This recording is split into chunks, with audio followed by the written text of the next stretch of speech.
Hello, I'm Charlotte and this is Books and Bargains. I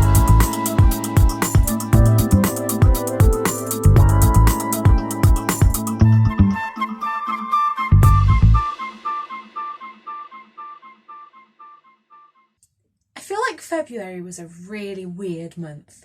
I'm not going to lie, I read some fantastic books, but at the same time I felt like I was in a reading slump.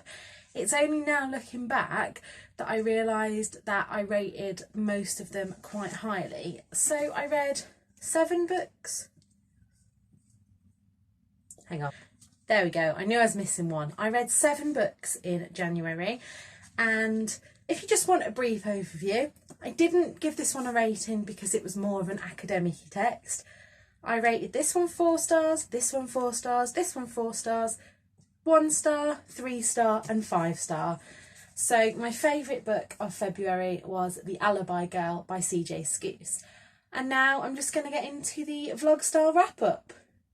So it's the 3rd of February and I have just finished reading Platform 7 by Louise Doherty. This is the naked hardback because someone destroyed the dust jacket.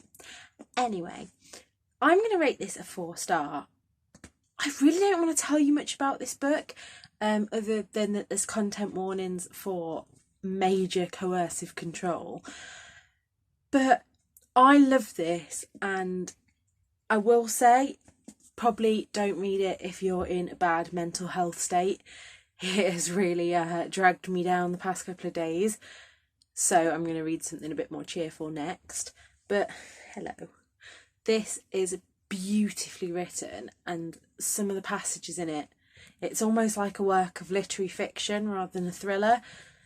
But really enjoyed it. Only gave it a 4 star because about 50 pages from the end, there's a big kind of finish, and I got a little bit bored after that. So let me know if you've read this. I'd love to discuss it further with someone without worrying about giving away spoilers. So I've just finished reading Rainbow Rowell's Eleanor and Park. Now, this is my first Rainbow Rowell book, and I will say if I was basing this just on the plot, I would give it a 4 star.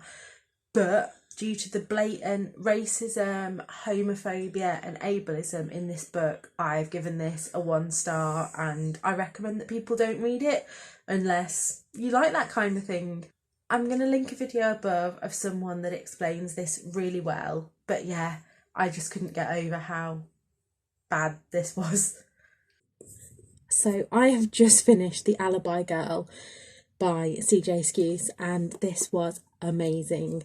I absolutely loved Sweet Pea. I was a bit on the fence with In Bloom, but this book, this woman knows how to write. How do I describe this without giving you any spoilers? So Joanne, who we meet at the beginning of the book, is a compulsive liar, and we get to know this pretty early on. And I kind of feel like when you first start reading it, I really didn't like her, but then as the story grows and more pieces fit together, I just want to give this girl a big hug. And I've read some reviews about the ending, and I think that a lot of people don't fully understand it. I don't know. I loved it, and if you want to talk to me about it, message me, because I would happily talk to anybody about this book.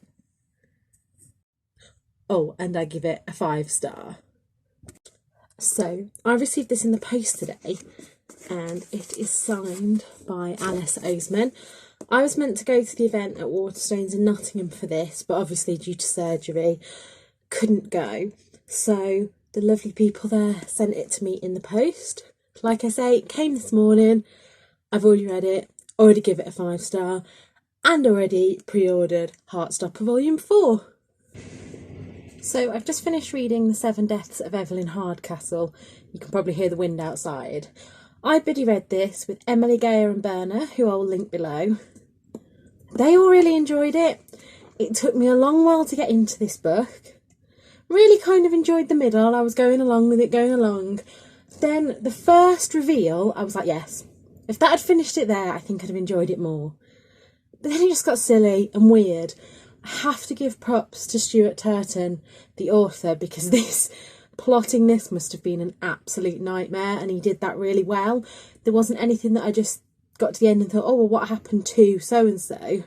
It all did seem to come together, but yeah, it was just weird.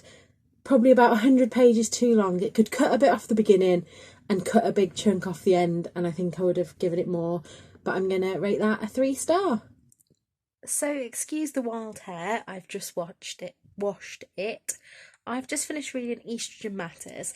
I'm not going to rate this one because it is a pretty academic text, but I loved it. The inner geek in me needs to know everything before I make a decision, and this was brilliant. There's a lot of medical jargon in this, but I really enjoyed it. So it feels like it's the end of a very long day, but today I finished reading The Temple House Vanishing. This follows the story of a girl and her school teacher who disappeared in the 90s, early 90s, I think. I'm really terrible. I've literally just finished this. And this was absolutely beautifully written. Rachel Donahue is, for a debut novel, this was fantastic. I'll definitely be looking out for more from her. I've rated this a 4-star just because it was a bit slow to get going, but I would have given the epilogue a 5-star on its own.